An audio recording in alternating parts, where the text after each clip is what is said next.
একটু মনোযোগ দেন। ওমর ফারুক বললেন, না, এই মুহূর্তে তোমার কোনো অভিভাবক নাই, তোমার ভালো ছেলের খবর কে দিবে? বরং আমি তোমার অভিভাবক হইয়া আমি একটা ভালো ছেলের খবর দিচ্ছি, দেখো তো তোমার পছন্দ হয় কি না। মেয়েটা বলতেছে, আমির আল মুমিনিন, তাহলে বলেন তো আপনার ভালো ছেলেকে।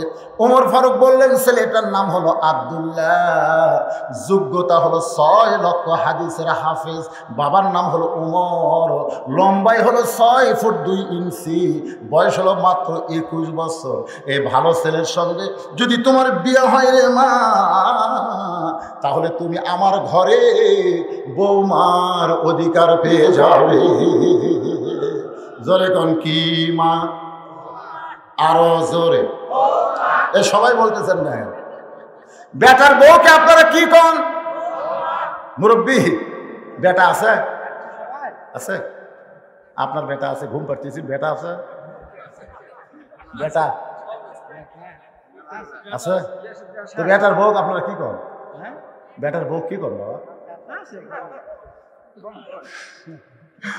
এখন অনেক মুরব্বী বৌমা বলবার পারতেছে না, কারণ বেটা বিয়ে করার পরে মাস 2 ভালো আছিল, মাস 2, এরপরে আর বৌমা নাই, বউ এখন দজ্জাল হয়ে গেছে। কথা ঠিক কি না? আপনাকে এই গ্রামের নাম হলো কি গ্রাম? হ্যাঁ, পার পাঁচুপুর বাপ মা পড়ে আছে, আর ওই বউ গেলে চলে গেছে নওগাঁ। বেটা এখন নওগাঁ বাসা করছে, বউ লক্ষ্মীদেরই নিয়ে নওগাঁয় থাকে, আর বাপ মা থাকে পাঁচুপুর। একদিন বাবা অসুস্থ হয়ে নওগাঁয় ডাক্তার দেখাবার গেছে, এত ভালো ডাক্তার দেখতে দেখতে সিরিয়াল লম্বা, রাত 9টা বেজে গেছে। এখন বাবা চিন্তা করে, এ রাত 9টার সময় পাঁচুপুর কেমনে যায়? মন বলতেছে, কেন তোর কি বেটার বাসা নেই? রাত 9টার সময় বেটার বাসার দরজায় গিয়ে ডাকতেছে, আব্দুল্লাহ, ও আব্দুল্লাহ। ছেলের নাম হলো আব্দুল্লাহ। ছেলের নাম কি? নাম রাখছে ভালো, নাম রাখছে ভালো, আব্দুল্লাহ। সঙ্গে সঙ্গে আব্দুল্লাহ বাসার ভিতর থেকে চিন্তা করে, আমার এলাকার সবাই আমার সাহেব বলে ডাকে, স্যার বলে সম্মান করে, এত রাত্রে আমার নাম ধরে ডাকার মরদ কে রে? গেট খুলে দেখে বাবা দাঁড়ায় আছে। আব্দুল্লাহ হাত ধরে বলে, বাবা, আমি শহরে বাসা করার পরে আপনি তো আসেন না বাবা, আজকে হঠাৎ কেন আসছেন?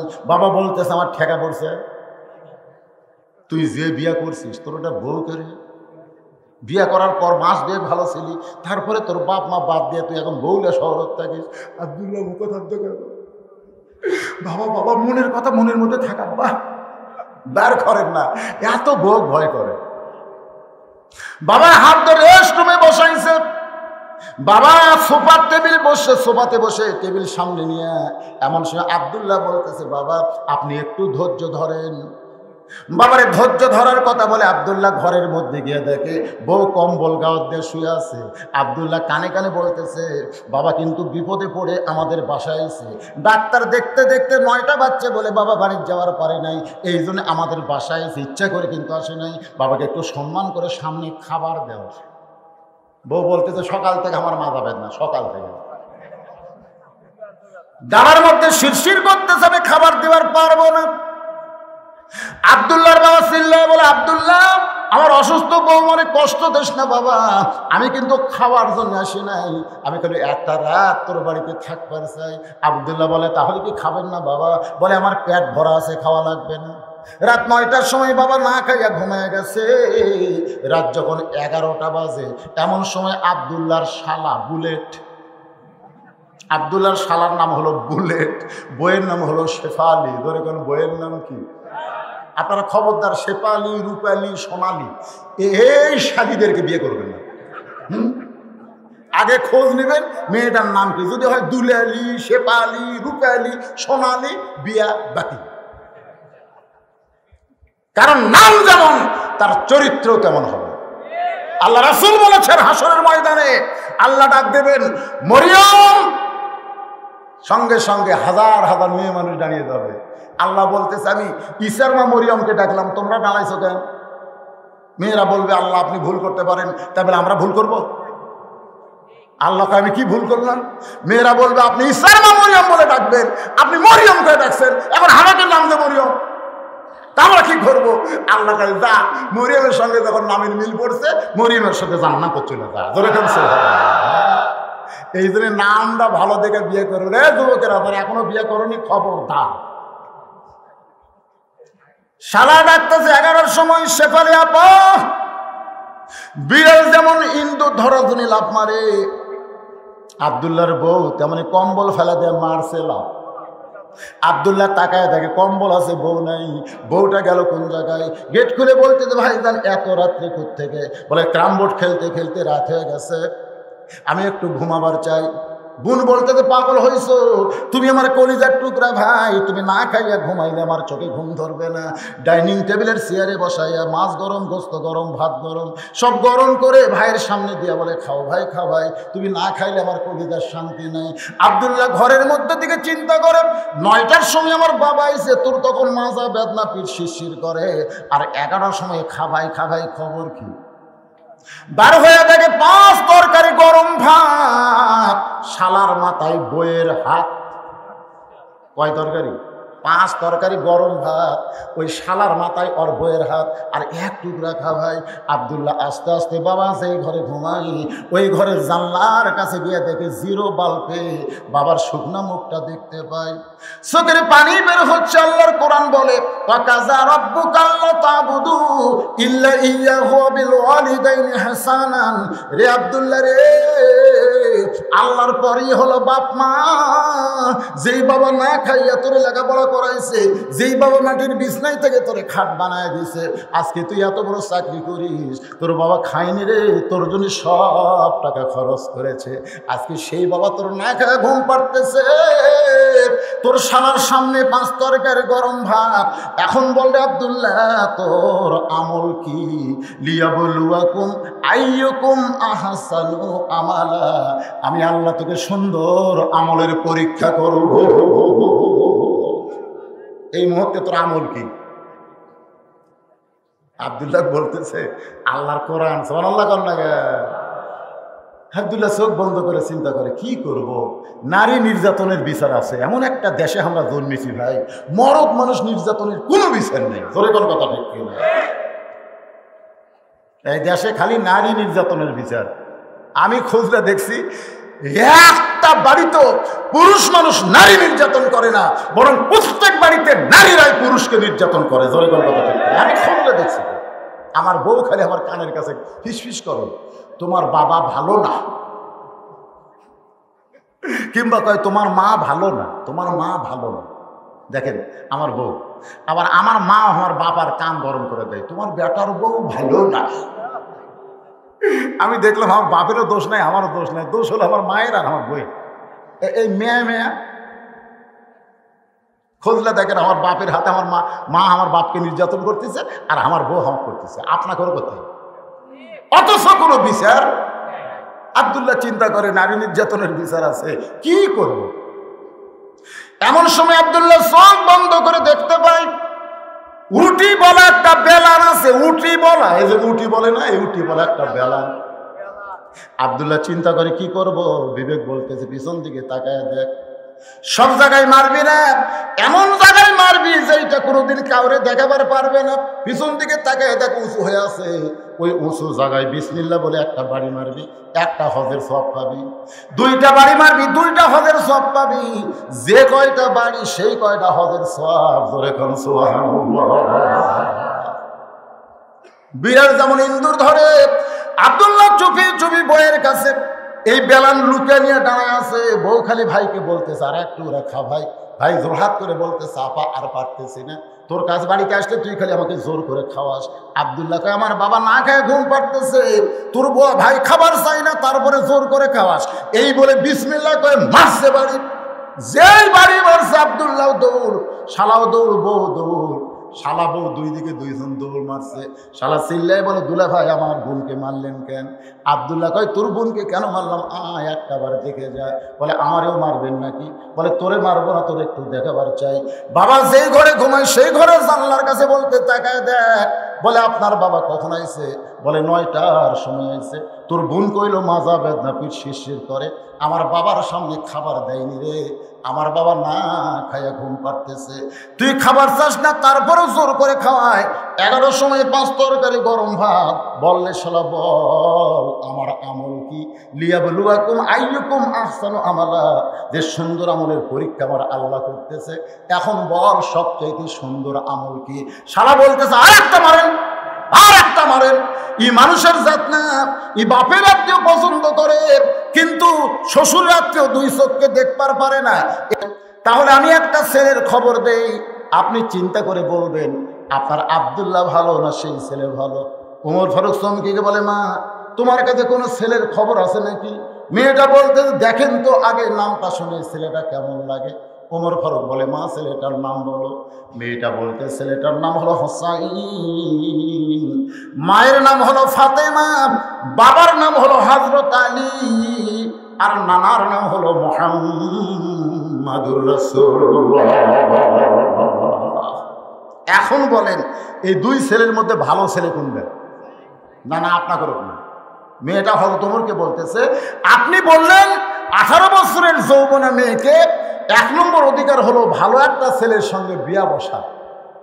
তাহলে আপনি যে ভালো ছেলের খবর দিলেন আব্দুল্লাহ, আর আমি যে ছেলের নাম কইলাম, এই 2টার মধ্যে ভালো কোনটা? সঙ্গে সঙ্গে ওমর ফারুক বললেন, সাইদুস শাবাবে আহলেল জান্নাত হাসান ও হোসেন রাদিয়াল্লাহু তাআলা আনহুমা, জান্নাতি যুবকদের সর্দার হবে 2 জন, একজন হলো হাসান, একজন হলো হোসাইন। আমার আব্দুল্লাহর চাইতে তোমার পছন্দ করা হোসাইন আল্লাহর কাছে কোটি কোটি গুণ ভালো। মেয়েটা বলতেছে, তাহলে হোসেনের মতন ভালো ছেলে থাকতে আপনার আব্দুল্লাহর সঙ্গে বিয়ে বসবো কেন? সঙ্গে সঙ্গে ওমর ফারুক বললেন, না আমি জীবনে কোনোদিন ঘটকালি করি নাই, আজকে প্রথম তোমার বিয়ের ঘটক হব। সুবহানাল্লাহ কোন? মেয়েটাকে নিরাপদ আশ্রয় দিয়া হযরত ওমর ফারুক পরন্ত বিকাল বেলায় হযরত আলীর বাড়ির দরজায়, আসসালামু আলাইকুম ইয়া আহলাল বাইত আম্মা সাইলা ফালা তানহা। এই কোরআন শরীফে একটা আয়াত আছে, ফকিরের আয়াত। যেরকম কিসের আয়াত?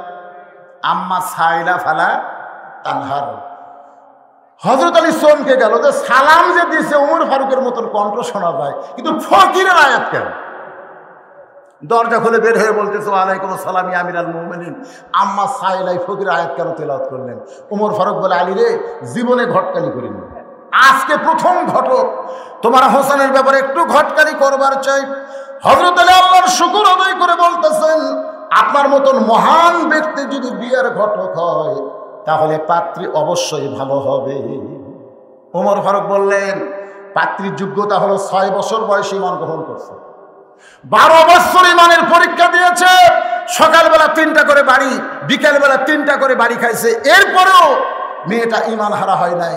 আমার আব্দুল্লাহর সঙ্গে মেয়েটাকে বিয়ে দিবার চাইলাম, কিন্তু মেয়েটা আমার আব্দুল্লাহকে পছন্দ করলো না, তোমার হোসাইনকে পছন্দ করলো।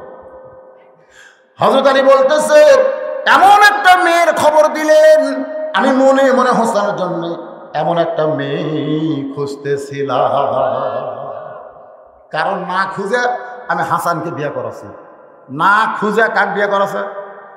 কথা কয় না। আমার বড় ছেলে হাসানকে খুঁজিনি, না খুঁজে বিয়ে করাছি। বিয়ে করার পর থেকে আমার ছেলেটা কষ্টে আছে। যতই মা ভালো হোক, বাবা ভালো হোক, বউ যদি খারাপ হয় ওর জীবনে কোনোদিন শান্তি হবে না। জোরে কোন কথা ঠিক কি? হাসান রাদিয়াল্লাহু যে মেয়েটাকে বিয়ে করছে, আপনার সে মেয়ের খবর জানেন? সে মেয়ের নাম হলো জায়েদা। ধরে বলেন, নাম কি? কুটনি। কুটনি। এর কথা এর কাছে, ওর কথা ওর কাছে 100,000 বানায়, খালি মিথ্যা কথা বলে। এরকম কিছু মেয়ে মানুষ আছে না নাই? জোরে কোন আছে না নাই? সমাজের মধ্যে যত ফেতনা, সমস্ত ফেতনা কিন্তু মেয়ে মানুষের লাগায়, সমস্ত ফেতনা। পুরুষের ফেতনা লাগানোর টাইম আছে, এর সঙ্গে কাজ কামলে ব্যস্ত, আর এরা তো বোঝেন না, মরদ মানুষ চলে গেলে আরে বাবা রে ফিরি, গোটা পাড়া ঘুরতেছে। মেয়ে মানুষ জিজ্ঞেস করে, খিরে ওই মরদ বাড়িতে নেই, মরদ বাড়িতে নেই। মাঝে মধ্যে মোবাইল করে, কে আগো তুমি কোথায়? তখন কয়, আমি বাড়িতে, তোমার জন্য অপেক্ষা করতেছি, এই দিকেই উত্তর পাড়াত।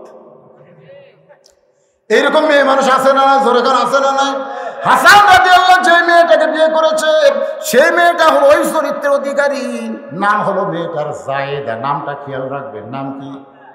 আলী বলতেছেন, ইয়া আমিরুল মুমিনিন, মনে মনে এমন একটা মেয়ের খোঁজাবি করতেছিলাম। ওমর ফারুক বলে, আলী রে, তাহলে আল্লাহ আমার ঘটকালি কবুল করেছে, আসো দুই ভাই কোলাকুলি করি। হযরত আলী আর ওমর যখন কোলাকুলি করতেছে, এমন সময় হোসাইন ঘরের ভিতর থেকে সে বলতেছে, আমিরুল মুমিনিন, আপনারা দুইজন যেভাবে কোলাকুলি করতেছেন মনে হয় বিয়া আপনারাই করবেন। আমার আগে আমার সুরে যে বক্তা ওয়াজ করলো না আপনাদের এখানে, আমি তো ঘরের মধ্যে মনে করতেছি না, আমি করতেছি। তো এই বক্তা কিন্তু বললো, হযরত ওমর যে রাস্তা দিয়ে যায় ওই রাস্তা দিয়ে শয়তান কয়দিন যায় না, এ ওয়াজ আমিও করছি। তাহলে যেই উমরের রাস্তা দিয়ে গেলে শয়তান 40 দিন যায় না, সেই উমরের সামনে হোসেন বলতেছে মনে হয় বিয়া আপনারাই করবেন। উমরের চেহারা রক্তের মতো লাল হয়ে বলে, হোসাইন এরকম বেয়াদবি কথা কেন বলো? আমরা যে তোমার মুরব্বী তুমি মানো না? হোসেন বলতেছে, আপনারা মুরব্বী আমি জানি, আপনারা মুরব্বী আমি সম্মান করি, কিন্তু আসল মুরব্বী হিসাবে আমি কেবলমাত্র একজনকেই মানি, তিনি হলেন আমার নানা। এই জন্য আপনারা যাকে তাকে মুরব্বী মানবেন না, মুরব্বী হিসেবে সম্মান করবেন, কিন্তু মানা যাবে না। মানতে গেলে একজনকেই মানতে হবে, তিনি হলেন মুহাম্মাদুর রাসূলুল্লাহ। যিনি যা কিছু করেছেন, মা তাকুমুর রাসূলু ফাখুযুহু ওয়া মা নাহাকুম আনহু ফান্তাহু। আল্লাহ রাসূল বলেছেন, আল্লাহ কোরআনে বলেছেন, আমার রাসূল যেটা করবে সেটা করা লাগবে। ধরে ধরে কথা ঠিক কিনা? যেটা হ্যাঁ। এই জন্য আল্লাহ বলেছেন, হে রাসূল আপনি বলেন, কুল আপনি বলেন, ইন কুনতুম তুহিব্বুনাল্লাহ ফাত্তাবিউনি, কেউ যদি আমি আল্লাহকে পাওয়ার চায়, আপনাকে মানা ছাড়া, ইত্তেবা করা ছাড়া পাওয়ার কোনো রাস্তা। ওমর ফারুক বলে, হোসেন কি বলবার চাও? হোসাইন বলতেছে, কয়েকদিন আগে আমি একটা স্বপ্ন দেখলাম, আমার নানা ঘরের মধ্যে আরাম করতেছে। আমি হোসাইন দরজা দিয়ে বললাম, নানু ভাই আমি একটু আপনার কাছে যাবার চাই। আমার নানা বলতেছে, হোসাইন এখন তুই ডিস্টার্ব করিস না, আমি এখন জান্নাতে আরাম করতেছি। আমি হোসেন চমকে গেলাম, যেই নানা ভাঙ্গা ঘরের মধ্যে শুয়ে আছে সেই নানা বলতেছে আমি জান্নাতে আরাম করতেছি। দরজা না করলে কি হবে? আমি জানলার পাশে গিয়ে ছোট্ট একটা ছিদ্র দিয়ে তাকাই, দেখি আমার নানি উরাতকে বালিশ বানিয়ে দিয়েছে, সেই উরাতের উপরে নানা মাথা দিয়ে শুয়ে আছে। আমি রাগ করে বললাম, নানা ভাই নানির উরাতকে বালিশ বানিয়ে শুয়ে থাকলে কি জান্নাতে থাকা যায়? আমার নানা বলে, হোসেন রে তুই ছোট্ট মানুষ, তুই বুঝবি না, তোর নানির মতন বউ যদি কেউ ঘরে পায়, ওই ঘরটা আল্লাহর জান্নাত হয়ে যায়। আমি সেই দিনই সিদ্ধান্ত নিয়েছি, নানির মতন বউ যেই ঘরের মধ্যে থাকে সেই ঘরটা আল্লাহর জান্নাত হয়ে যায়। তাহলে বিয়ে যদি করাই লাগে, আমার নানা যেমন বিয়ে করছে সেই রকম একটা বিয়ে করবো। 10টা 20টা বিয়ে করা যাবে না, তো করলে একটাই করবো, কিন্তু দেখে শোনা করবো। ধরে কোন সুবহানাল্লাহ। হযরত আলীর সামনে গিয়ে হোসেন বলতেছে, বাবা আপনি সত্যি করে বলবেন আমার মা আপনার কেমন বউ, আপনি সত্যি করে বলবেন। আব্বা আপনি যেমন আমার মাকে বিয়ে করে খাতুনে জান্নাত ডিগ্রিওয়ালা বউ পাইছেন, আমার নানা যেমন নানিরে বিয়ে করে তার ভাঙ্গা ঘর জান্নাত পাইছে, আমি হোসেন তেমন একটা বিয়ে করতে চাই।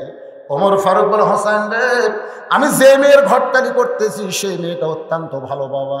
হোসেন বলে, আপনার ভালো হলে হবে না, আমার ভালো হওয়া লাগবে। ওমর ফারুক বলে, হোসেন তুমি কি বলবার চাও? হোসেন বলতেছে, মনে কষ্ট নেন না, আমি সেই মেয়েকে বিয়ে করব যেই মেয়ে আমার 3টা প্রশ্নের উত্তর দিবার পারবে। কয় প্রশ্ন? আঙ্গুলের দিকে তাকান, কয়টা? আমি যেমন তেমন মেয়েকে বিয়ে করব না, আমি সেই মেয়েকে বিয়ে করব যে মেয়ে আমার 3টা প্রশ্নের উত্তর দিবার পারবে। ওমর ফারুক বলে, হোসেন কি 3টা প্রশ্ন করবে? হোসেন বলতেছে, যাকে বিয়ে করব তার সামনে প্রশ্ন আউট হবে, অন্য কারোর সামনে প্রশ্ন আউট করব না, প্রকাশ করব না। ওমর ফারুক বলে, আলী রে তোমার হোসেন যে 3টা প্রশ্ন করবে এই সম্পর্কে তোমার ধারণা কি? আলী বলতেছে, জীবনের প্রথম শুনলাম। ওমর ফারুক বলে, যেই প্রশ্নের উত্তর আমি জানি না তুমিও শোনো নাই, তাহলে সেই প্রশ্নের উত্তর মেয়েটা কেমনে দিবে? আমার ঘটকালি আল্লাহ কবুল করেনি, ওমর ফারুক কাঁদতে কাঁদতে মেয়েটার দরজায় গিয়ে বলে, মা আমার আব্দুল্লাহকে বিয়ে কর রে মা, আমার আব্দুল্লাহরে বিয়ে করলে তোর জীবন শান্তি হবে। মেয়েটা বলতে খালি একটা বার আপনি বলেন আব্দুল্লাহ ভালো, খালি একটা বার কোন যে আপনার আব্দুল্লাহ হোসেন চাইতে ভালো, আমার কোনো আপত্তি নাই, কিন্তু আব্দুল্লাহর চাইতে যদি হোসেন ভালো হয় তাহলে হোসেন ছাড়া দুনিয়ার অন্য কোনো যুবককে আমি বিবাহ করব না। ওমর ফারুক বলে, মা হোসেন এমন একটা ছেলে যে মেয়েকে বিয়ে করবে তাকে 3টা প্রশ্ন করবে, যেই প্রশ্নের উত্তর আমিও জানি না, তার বাবাও জীবনে শোনে নাই, তাহলে তুমি কেমনে উত্তর দিবা? মেয়েটা ঘরের ভিতর থেকে বলে, আমিরুল মুমিনিন হোসেন কি 3টা প্রশ্ন করবে আমি জানি না, তবে আমার ঈমান বলতেছে আমি না পারলেও আমার আল্লাহ পারবে। লিল্লাহি তাকবীর। তাকবীরটা কি জন্যে? না না ঘুম ছাড়ার জন্য না, মেয়েটা বলতেছে যে হোসেন কি 3টা প্রশ্ন করবে আমি জানি না, তবে আমার ঈমান বলতেছে ঈমান। আজকে আপনাকে ঈমান কি কয়? আমাকে একজন কয়, হুজুর এই বর্তমান সরকার যতদিন বেঁচে আছে ততদিন যতই কাম হবে না। না না এইরকম হুজুর দেখেন, বুঝতেছেন না, এইভাবে চলবে। আমি বললাম পাগলা, রাত 9টার সময় 6 তালাক, রাত 9টার সময় কয় তালাক? 6 তালাক, 1.5 লাখ টাকার খাট আর 12,000 টাকার কম্বল ওড়ে তামানে দিয়ে বলতেছে আমার বাড়ি আমার ঘর আমার নামাইকে। সেই মশান নিয়ে কইছে 9টার সময় আমার বাড়ি আমার ঘর আমার নামাইকে। রাত 3টার সময় একটা ভূমিকম্প। কয়টার সময়? ওই এত ফোর্সে নামছে যে কম্বলের মধ্যে লঙ্গি পর্যন্ত খুলে আছে, ওটা পরারও টাইম পায়। তাহলে রাত 9টার সময় যে ব্যক্তি কইল আমারে নামাইকে, রাত 3টার সময় তাকে ন্যাংটা করে কে নামাছে? আরো জোরে জোরসে বলুন। তো ইজ্জু মান তাশা পড়েন, তো ইজ্জু মান তাশা ওয়া তুযিল্লু মান তাশা বিয়াদিকাল খায়র ইন্নাকা আলা কুল্লি শাইইন কাদির।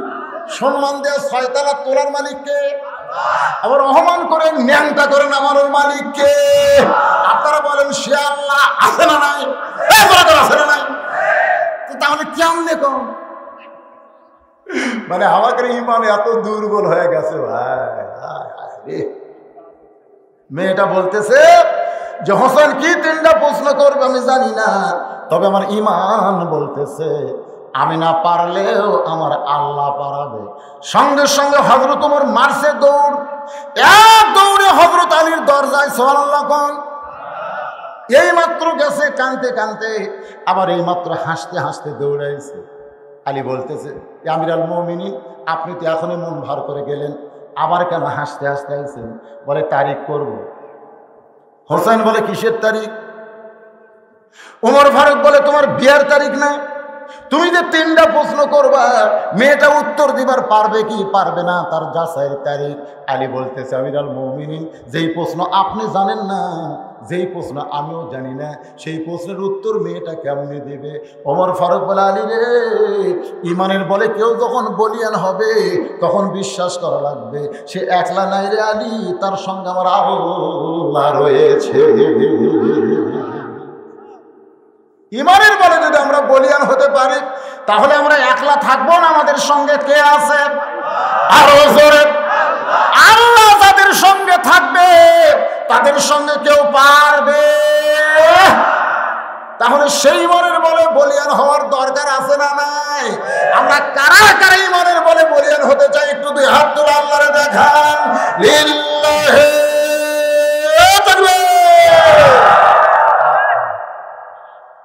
মুরব্বী হাত তুলবার পারেনি, মানে ঘুমোতেছে না। আসলে আমি আশ্চর্য হয়ে গেছি, ইনার ছেলে আবার তার ছেলে, এই 3 জনে আমি টেবিল দেখছি। মোর বেশি বলতেছে হুজুর ইনি আমার বাপ, তাকে দেখি ওনার ছেলে সব কয়টাই। এখনো যা সাইজ দেখতেছি কমপক্ষে 20 বছর থাকবেন আপনি, কমপক্ষে। ঘুম ধরতে আপনাকে ঘুম ধরতেছে নাকি? না 3টা না 4টা তা তো না, মানে ঘুম ধরতে যাই সেটা বলতেছে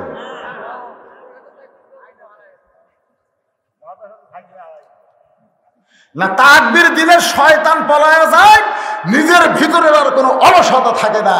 এই জন্য একত্র হয়ে তাকবীর দিলে চারিদিক থেকে পুলিশ দৌড়ে আসে। জোরে কোন কথা ঠিক কিনা? আগামীকাল 10 জন আত্রায় থানার কাছে দেখেন তাকবীর দিবেন, দেখেন কি হয়। কিন্তু ভিন্ন ভিন্ন যদি মুয়াজ্জিন গোটা বাংলাদেশে আযান দেয়, একটা পুলিশও কিছু করবি না, কিন্তু একটি হলেই বিপদ। কারণ এরা চাচ্ছে মুসলমান যেন একত্র হবার না পারে। ধরে কোন কথা ঠিক কিনা? কিন্তু এই জায়গায় তো আমরা একত্র হয়ে গেছি। একত্র হওয়ার দরকার আছে না নাই? লিল্লাহি তাকবীর, আল কোরআনের আলো। ঘরে ঘরে যাবো বললে হবে না, সব জায়গায় যাবো। আল কোরআনের আলো, কোরআন হাদিস যেখানে, দুনিয়ার মুসলমান এক। দেখেন আপনাদের কাছে, আপনার খেয়াল করে দেখেন, আপনার পাশে হয়তো আওয়ামী লীগ বসে আছে, তার পাশে বিএনপি আছে, তার পাশে মাঝখানে জামাত ইসলাম চুপ করে বসে আছে। কারণ জামাত ইসলাম তো মাথা চানা দিচ্ছে না, এরকম রাজাকার বানাচ্ছে। দূরে কোন কথা ঠিক? তাবলীগ পীর মুরিদি সবাই আজকের মাহফিলে আছে না নাই? জোরে জোরে আছে না নাই? কেউ কোনো শত্রুতা করতেছে না। কারণ কোরআনের মাহফিলের কারণে যদি সব দল ভাঙ্গা এক দল হবার পারে, যেদিন কোরআন দিয়ে বাংলাদেশ চলবে সেদিন 14 দল 20 দল থাকবে না, বাংলার মুসলমান সব এক দল হয়ে যাবে। দলে কোন ঠিক কিনা? একটু মনোযোগ দেন। নির্দিষ্ট তারিখ মোতাবেক ডান পাশে হযরত ওমর বসে গেছে, বাম পাশে বসেছে হযরত আলী, আর মাঝখানে বসেছে হোসাইন। বসার সাইজটা খেয়াল করছেন? ডান পাশে যিনি বসেছেন তার নাম কি? হযরত ওমর। একটু বুঝে শুনে বাবা, বোঝা লাগবে তো। বাম পাশে যিনি বসেছেন তার নাম হযরত আলী, আর মাঝখানে যিনি বসেছেন তার নাম হলো হোসাইন। আর সামনে একটা চাদর দেওয়া হয়েছে, চাদরের ওই পারে ওই 18 বছরের মেয়েটাকে বসানো হয়েছে।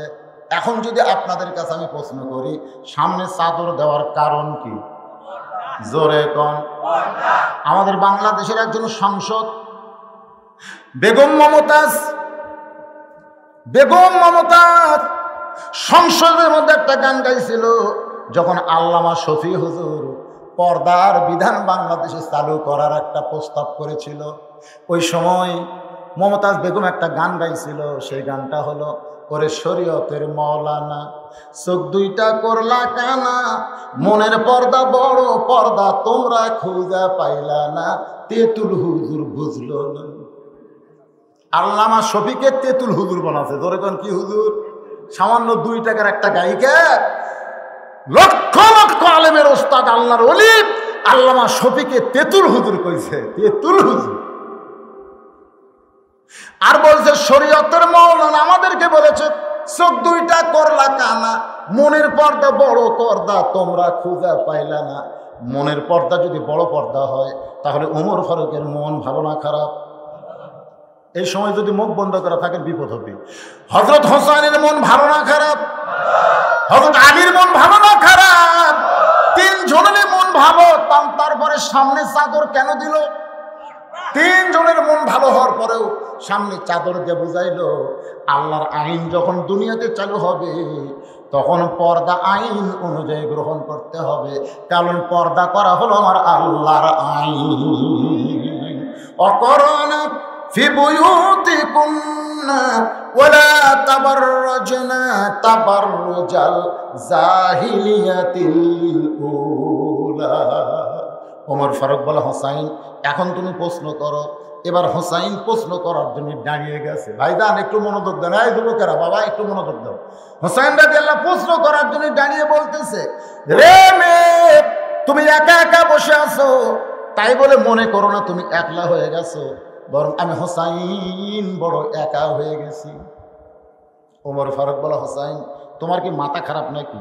তোমার ডান পাশে আমি বসে আছি, বাম পাশে তোমার বাবা বসে আছে, এরপরে তুমি একলা কেমনে হলে?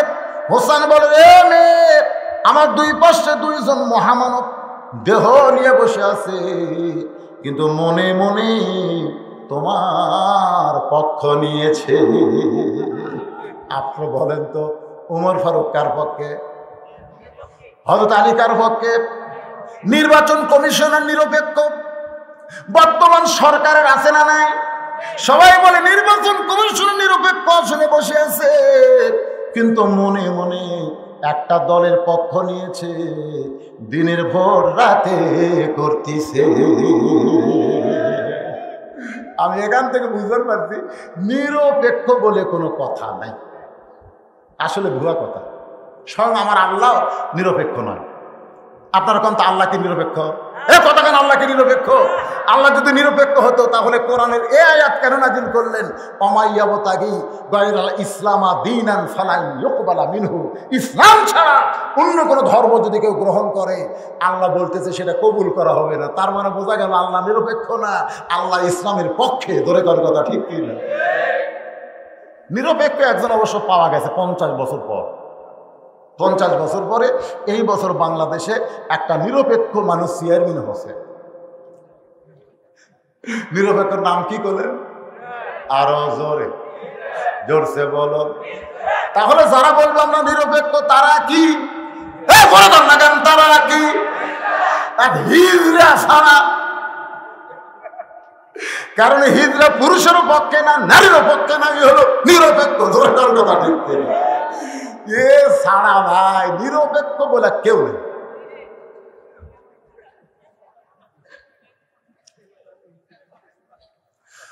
হযরত ওমর চমকে উঠেছে। আসলে হোসেন যেই কথা বলেছে, কথাটার গুরুত্ব আছে না নাই? জোরে করে আছে না নাই? দুইজন মহামানব আমার দুই পাশে দেহ নিয়ে বসে আছে, কিন্তু মনে মনে তোমার পক্ষ নিয়েছে। খালি দেহ নিয়ে থাকলে হবে না, মনও নিয়ে থাকা লাগবে। জোরে কোন কথা ঠিক কিনা? হাদিসে আছে বিস্তারিত, হুজুরি কলব ব্যতীত করছেন কালো নামাজ তোর হবে না। তবে কেন গাও জোয়ারি মানুষকে দেখাও নামাজ পড়ে, ও তোমার সিদ্ধ বীজে সুফসল ফলে না। আজও কেন আল্লাহর নামাজ ধরতে পারলা না? কারণ মসজিদে যখন আমরা যাব, শুধু দেহ নিয়ে নামাজ পড়লে হবে না, এই দেহের মধ্যে আমাদের মনটাও রাখতে হবে। ধরে কোন কথা ঠিক কিনা? ওমর ফারুক বলে, হোসেন এখন তুমি প্রশ্ন করো। এবার হোসেন 3 প্রশ্নের 1 প্রশ্ন শুরু করলো। একটু মনোযোগ দিয়ে শুনবেন। হোসেন বলতেছে, রে মেয়ে, তুমি যদি আমার সঙ্গে বিবাহ বসতে চাও, তাহলে আমার 3টা প্রশ্নের উত্তর দেওয়া লাগবে। ধরে কোন কয়টা? তার মধ্যে 1 নম্বর প্রশ্ন হলো, আমার মাকে তুমি জানো? হযরত আলী চমকে উঠছে। হযরত আলী চমকে উঠছে, আমি বাবা ছেলের সাথে আসলাম, আর ছেলে বাপের কথা না কয়ে মায়ের কথা কয়। আমার মাকে তুমি জানো, আমার বাবাকে তুমি জানো, এই কথা বলার কোনো দরকার নাই। কারণ বাবা আনন্দে মাতিয়া সাগরে ভাসাইয়া সেই যে চইলা যায় খবর লয় না। মাজন ধরিয়া উদরে কতই কষ্ট করে, 10 মাস পরে পায় প্রসবের বেদনা। 10টা মাস সন্তান পেটে নিয়ে যদি সতর্ক থাকে, তাহলে সন্তান আল্লাহর ওলি হয়ে যাবে। পেটে বাচ্চা নিয়ে মা যদি 5 ওয়াক্ত নামাজ পড়ে, আপনারা কি কন? পেটের বাচ্চা বসে থাকে, রুকুর থেকে যখন সেজদার যায়, ওই পেটের বাচ্চা কিন্তু পেটের মধ্যে একটা ঝাঁকুনি খায়। যখন 5 মাস 6 মাস বয়স হয়, মা যখন রুকুর থেকে সেজদার যায়, তখন পেটের বাচ্চা পেটের মধ্যে এরকম দোমড় খায়। ফেরেশতা কয়, আল্লাহ তোমার বান্দি নামাজ পড়ে সেজদার যায়, পেটের বাচ্চার কি কষ্ট হয় না? আল্লাহ কয়, সাক্ষী থাকবে ফেরেশতা, যেই মা পেটে বাচ্চা নিয়ে নামাজ পড়তেছে, ওই মা শুধু নিজে নামাজ পড়তেছে না, পেটের বাচ্চাকেও নামাজই বানায় ছাড়তেছে। পেটের মধ্যেই বাচ্চা নামাজে হয়। আমাকে যেই শালারা নামাজ পড়ে না, ওরা যখন মায়ের পেটে ছিল, ওর মা 1 ওয়াক্ত নামাজ পড়ে। খোঁজটা দেখেন। এক ছেলে আমার কয়, হুজুর 11 মাস আমার খিদে নেই, কিন্তু রোজার মাস শুরু হলে আমার খিদা বাড়ায়। এর কারণ কি? তা আমি বললাম, ভাই তোর কি মা বেঁচে আছে? হ্যাঁ হুজুর, মা তো বেঁচে আছে। তো মায়ের কাছে যা, তোর খিদা রমজান মাসে কেন বাড়ে তোর মাও জানে। ওই মায়ের কাছে গিয়ে বলছে, মা রমজান মাসে আমার খিদা কেন বেশি হয়? ওর মা বলছে, তোর দাদি এই সর্বনাশ করছে। কারণ তুই যখন পেটে আসলি, তোর দাদি আমার উপর শাসন করছে, আমার নাকি যেন শুকে না যায়। খবরদার রোজা থাকা পারবে না। তুমি রোজা থাকলে আমার পেটের নাতনি শুকে যাবি। তোর জন্য তোর দাদি আমাকে জোর করে খাওয়াছে রে, আমিও খাসি, তুইও খাসি। এই রোজার মধ্যে তোর খাওয়ার অভ্যাস আছে। এই জন্য একজন নেপোলিয়ন বলেছে, ভাই তোমরা যদি ভালো একটা সন্তান চাও তাহলে ভালো একটা মায়ের দরকার। মা যদি ভালো না হয় ওরা রাস্তাও ভালো হবে না। ওদের বাইরে ঘুরতেছে, রাস্তা ঘুরতেছে, ওদিক দিয়ে ঘুরতেছে, বসতেছে না তো। কারণ ওই যখন পেটতা ছিল মা পেটত দিয়ে গোটা এই আপনাকে পাঁচুপুর বলরাম চক ঘুরিছে। ওই পেটত থাকতেই ঘোরণে গেলাম পাশে। ওই কি কোরআনের মাহফিলে বসবি? তাই বসতে পারবে না, বসলেও বেশিক্ষণ থাকতে পারবে না। কিন্তু আপনারা যারা বসে আছেন আপনাদের মা ভালো মা, ধরেন সুবহানাল্লাহ, একমাত্র ভালো মায়ের সন্তানেরা এই কোরআনের জান্নাতের বাগানে বসতে পারে। খারাপ মায়ের সন্তানেরা খালি মেলা ঘুরবি, রাস্তা মারবি, পোলা দেওয়ার সময় এরা ভুল করবি। দেখবেন যখন তবরক দিবি না, ওরে বাবা ওটা ওরা ছাড়বি না।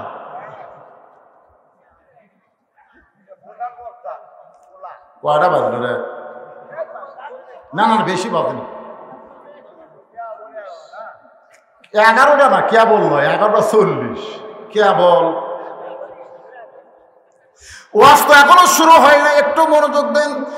1 নম্বর প্রশ্ন হলো, আমার মাকে জানো? আমি কোন মায়ের সন্তান, কোন মায়ের পেটে আমি ছিলাম, আমার মা সম্পর্কে কি তোমার জানা আছে? এটাই হলো আমার 1 নম্বর প্রশ্ন। মেয়েটা কিছুক্ষণ পরে বলতে, হোসাইন আপনার মাকে আমি চিনি। আপনার সুবহানাল্লাহ বলেন। কিন্তু হযরত ওমর জিবাত কামড় খাইছে। হযরত আলীর চোখ দিয়ে দর দর করে পানি পড়তেছে, আর মাঝখানে হোসেন খালি মুস্কি মুস্কি হাসতেছে। ডান পাশে যিনি বসে আছেন তিনি জিব্বাই কামড় খাইছে। জিব্বাই কামড় খাওয়ার কারণ হলো, হোসেন মা রে তুই কেমনে চিনবি?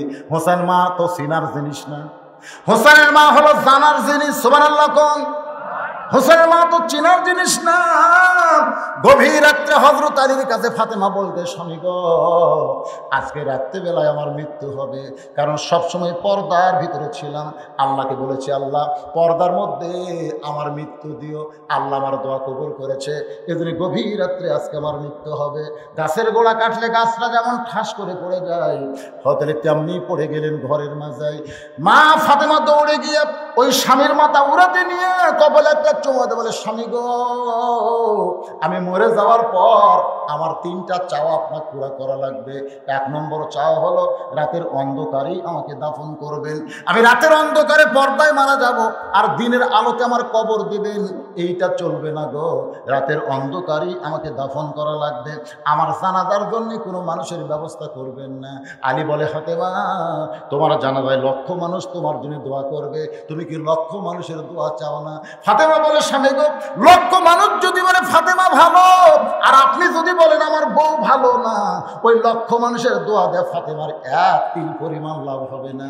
আর দুনিয়ার তামাম মানুষ যদি বলে ফাতেমা খারাপ, আর আপনি যদি বলেন আমার ফাতেমা ভালো, এক স্বামীর সার্টিফিকেটে ফাতেমার 8টা জান্নাতের দরজা খুলে গেল। ওগো স্বামী, আমার লাশটা খাটনিতে তুলবেন না, কারণ 4 জন পুরুষ মানুষ খাটনি কান্দে নেওয়ার দুনিয়াতে আমার কেউ নাই। আমার বাবা যদি দুনিয়াতে থাকতো তাহলে মরা মেয়ের লাশের খাটনি বাবা কান্দে নিবার পারতো। আমার হাসান হোসেন যদি বড় হইতো তাহলে মায়ের লাশের খাটনি কান্দে নিবার পারতো। আমার বাবা 6 মাস আগে দুনিয়া থেকে বিদায় নিয়েছে, আমার হাসান হোসেন এত ছোট, আপনি আমার লাশটা কান্দে ধরে জান্নাতুল বাকির পূর্ব কোণায় গোপনে দাফন করবেন। আমার কবরের খবর যেন দুনিয়ার কেউ না জানে। গভীর রাত্রে হযরত আলী কবর দিয়া আল্লাহকে বলতেছে, আল্লাহ আমি ফাতেমার প্রতি খুশি হয়ে গেছি, আল্লাহ তুমি খুশি হও। এই কথা বলে যেই মাত্র তাকাই সামনে কয়েকটা পুরাতন কবর দেখতে পাই। এই মাত্র ফাতেমার কবর দিলাম, সেই কবর কোথায় গেল, কোথায় গেল? গোটা জান্নাতুল বাকির মধ্যে আলী পাগল হয়ে খুঁজতেছে ফাতেমার কবর, ফাতেমার কবর। আল্লাহ ডাক দে বলে, আলী রে আমার ফাতেমা হলো পর্দানিশী, আমি আল্লাহ জোহরা ডিগ্রি দিয়া ফাতেমার কবরকে কিয়ামত পর্যন্ত পর্দা করেছি।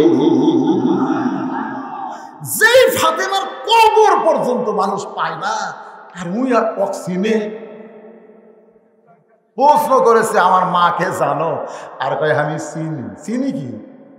যদি কেউ আপনাকে পাড়াত বলে আমি অমুকের বউ চিনি, এ কথা যদি বলে আপনি তো জিজ্ঞেস করবেন কিভাবে চিনলি?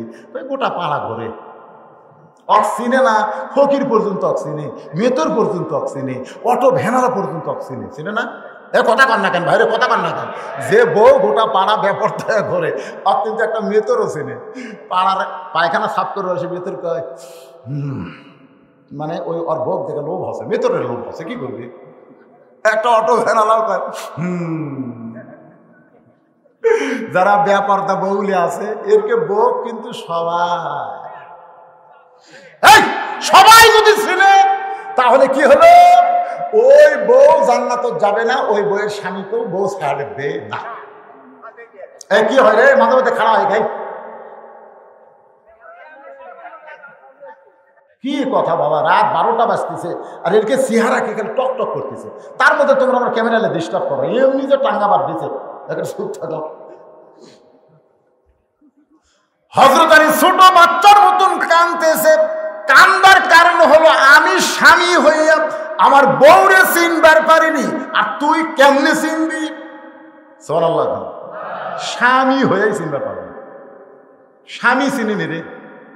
হযরত আলী গভীর রাত্রে ঘুম থেকে চেতন পায় দেখে বউ নাই, হাসান হোসেন ঘুম পাড়তেছে আর ফাতেমা নাই।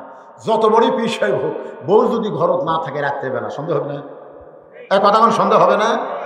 হয়তো সন্দেহ করে দরজার তাকায় দেখে মরুভূমির ভিতরে কালো চাদর গায়ে দিয়ে ফাতেমা খুব জোরে জোরে হাঁটতেছে।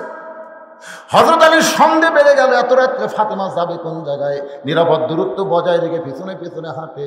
যে ঘরে আল্লাহর নবী ঘুম পাড়তেছে ওই ঘরের জানলার পাশে ফাতেমা চুপটি করে দাঁড়াইছে।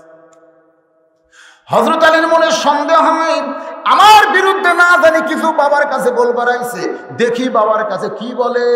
কিছুক্ষণ পরে ফাতেমা বলে, বাবা আমার মা যদি আজকে জীবিত থাকতো আমি মায়ের কাছেই বলতে পারতাম বাবা, কিন্তু আমার মা খাদিজা দুনিয়াতে নাই, এই জন্য আপনার কাছে কিছু বলবার চাই, আপনি মেহেরবানি করে একটু দরজা খোলেন।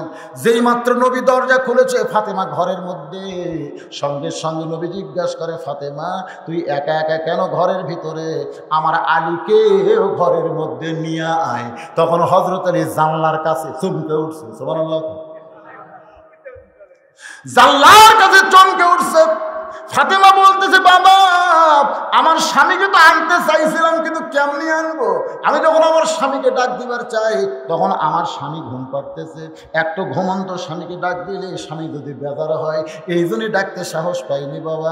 ও বাবা আপনি একটু ঘরে বাতি জ্বালান। আল্লাহ নবী বলেন, ফাতেমা তুই যখন ডাক দিবার চাইছিলি তখন ঘুমাইছিল, কিন্তু এখন যদি চেতন পায়, চেতন পাওয়ার পরে তোকে যদি কাছে না পায় তাহলে তোকে সন্দেহ করবে মা। ফাতেমা বলে, বাবা আপনি আমার স্বামী ব্যাপারে এমন কথা বলবেন না, কারণ দুনিয়ার সব স্বামী বউকে সন্দেহ করতে পারে, কিন্তু আমার স্বামী কোনোদিন আমাকে সন্দেহ করবে। যেই কইছে তখন হতালি চোখ দিয়ে পানি পড়তেছে, আমি সন্দেহ করে জানলার কাছে রে। আর আমার বউ কয় আমার স্বামী কোনোদিন আমাকে সন্দেহ করবে না। আলী কান্দার বলে, আমি আমার বউরে চিনবার পারিনি রে। আর তুই রোম দেশের জেলখানায় বন্দি থাকা একটা মেয়ে কেমনে চিনবি? আলীর চোখটা দরদর করে পানি পড়ে। ওমর ফারুক জিব্বত কামড় দিয়ে বসে আছে, আর মাঝখানে হোসেন খালি মুস্কি মুস্কি হাসতেছে। এমন সময় মেয়েটা বলে, হোসেন আপনি প্রশ্ন করলেন আমি উত্তর দিলাম, হলো কি হলো না? 3 বিচারকের একটা বিচারকে যে মুখ খোলেন না। ওমর ফারুক বলে, কেমনে হবে? হোসেন প্রশ্ন করলো কি আর তুমি উত্তর দিলে কি? হোসেন প্রশ্ন করেছে আমার মাকে জানো, আর উত্তর দিলে আমি চিনি, তুমি কেমনে চিনবা? সঙ্গে সঙ্গে মেয়েটা বলে, হোসেন আপনার মায়ের চোখের ভুরু জোড়া ছিল, আপনার মায়ের বাম গালে কালো একটা তিল ছিল, থুতুনির তলে লাল একটা দাগ। সঙ্গে সঙ্গে আলী বলতেছে, রে মা যা বলছিস বলছিস মা, আর বলিস না, কারণ এই 3 জনের মধ্যে একজন পরপুরুষ আছে। এই পরপুরুষের সামনে যা বলছিস বলছিস মা, আর বলা যাবে না। যে 3 জন বসে আছে আপনারা বলেন তো, এই 3 জনের মধ্যে ফাতেমার জন্য পরপুরুষকে? আরো জোরে। তাহলে যে ওমর আল্লাহ নবীর পরে নবী হওয়ার যোগ্যতা রাখে। রাসূল বলেছেন নবুয়তের দরজা বন্ধ হয়েছে বলে উমর নবী হওয়ার পারলো না, কিন্তু নবী হওয়ার সব যোগ্যতা আল্লাহ উমরকে দিছে। এই কোরআনের 23টা আয়াত আল্লাহ হযরত উমরের শানে নাযিল করেছে। সেই উমর যদি পর পুরুষ হয়, তাহলে মুরিদের বইয়ের কাছে পীর কোন পুরুষ? কথা কন না কেন? মুরিদের বইয়ের কাছে পীর কোন পুরুষ? কয় না আপনাকে না কেন মনে হয় পীর মুরিদি নাই? আরে বাংলাদেশ ধ্বংস করতেছে এই ভণ্ডরা। ধরে কোন কথা ঠিক কি নাই? আমার মরণকালে ঢোল বাঁশি বাজাইও একটা, ও তরিকার ভাই আমার মরণকালে ঢোল বাঁশি বাজাইও, কলমা কালামো ভাই কোনো কিছু দরকার নাই। শালা ভণ্ডরা কি কয়? কলেমা কালামো ভাই কোনো কিছুর দরকার নাই, ওই গাউসুল আজমের গুণগীতি গাইও তরিকার ভাই, আমার মরণকালে ঢোল বাঁশি বাজাইও। আল্লাহ রাসূল বলেছেন কোন ব্যক্তি সারা জীবন যদি পাপ করে আর মরার সময় কলমা কইয়া যদি মারা যায়, এক কলেমার ওসিলায় আল্লাহ তার জীবনের তামাম গুনাহ মাফ করে দেয়। রে আল্লাহর বান্দারা, হঠাৎই বললেন মা যা বলছিস মা আর বলিস না। এই 3 জনের মধ্যে একজন পরপুরুষ আছে। ও মা চোখের ভুরু জোড়া, এটা আমি বলতে পারবো, কারণ ফাতেমা আমার বউ হওয়ার কারণে। বাম গালে কারো একটা তিল ছিল, হোসেন বলবার পারবে, কারণ ফাতেমা তার মা হওয়ার কারণে। থুতুনির তলে লাল একটা দাগ ছিল, হাসান বলতে পারবে, কারণ ফাতেমা তার মা হওয়ার কারণে। তুমি রোমের জেলখানায় বন্দি থাকে একটা মেয়ে, কেমনে বললাম? সঙ্গে সঙ্গে মেয়েটা বলে মুরব্বী, ওই রোমের জেলখানায় যখন আমি বন্দি ছিলাম, সকালবেলা 3টা করে চাবুক, বিকালবেলা 3টা করে চাবুক যখন সেরে দিল, কারারক্ষী আমাকে মারত। ওই চাবুকের আঘাতে পিটুন খাইতে খাইতে একসময় আমি বিরক্ত হয়ে বলতাম, আল্লাহ আর কত নির্যাতন করবে? তুমি আসো আসমানে, নবী আছে মদিনায়, এই নির্যাতন তো সহ্য করার ক্ষমতা আমার নাই। আমির হামজার 2টো বাচ্চা প্রতিদিন সকালবেলা ঘুম থেকে উঠেই কান্দে মায়ের কাছে, বাবা আমার কোথায় গেল? আজকে কি বাবা ওয়াজ করে আসবে না? রাত্রেবেলা মায়ের বুক ধরে কান্দের, বলে মা আমার বাবাকে আজকে রাত্রেবেলা আসবে না।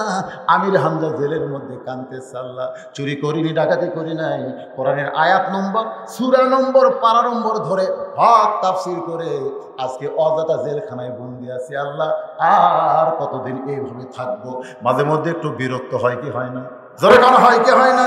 চোর ডাকাত বদমাই সব রাস্তাঘাটে, আর ভালো মানুষগুলো জেলখানায় বন্দি করে রাখছে। মেয়েটা বলতেছে মুরব্বী, ওই রুমের জেলখানার মধ্যে আমি বিরক্ত হয়ে বললাম, আল্লাহ তুমি আছো আসমানে, নবী আছে মদিনায়, এই যে সকালবেলা 3টা করে চাবুক মারে, বিকালবেলা 3টা করে চাবুক মারে, আমার দেখার মতো কেউ নেই। এই বলে কাঁদতে কাঁদতে আমি যখন ঘুমায় গেছি, ওই আমি স্বপ্নে দেখতে পাই আমার শিওরের পাশে একটা নূরের পুতুলি বসে বসে কাঁদতেছে। আমি কইলাম, কে গো আপনি? জান্নাতের হুরি না বেহেশতের পরী? কে গো এমন করে কাঁদতেছেন? আমার মাথায় হাত দে, বলে মা আমি জান্নাতের হুরিও না, বেহেশতের পরীও না, আমি হলাম জগৎ বিখ্যাত মা ফাতেমা। আমি জান্নাতুল বাকি থেকে তোর কাছে আইছি মা, তোর একটু সান্ত্বনা জানাবার চাই, কারণ তুইও নারী আমিও নারী, তোরে কে সান্ত্বনা জানাবে মা?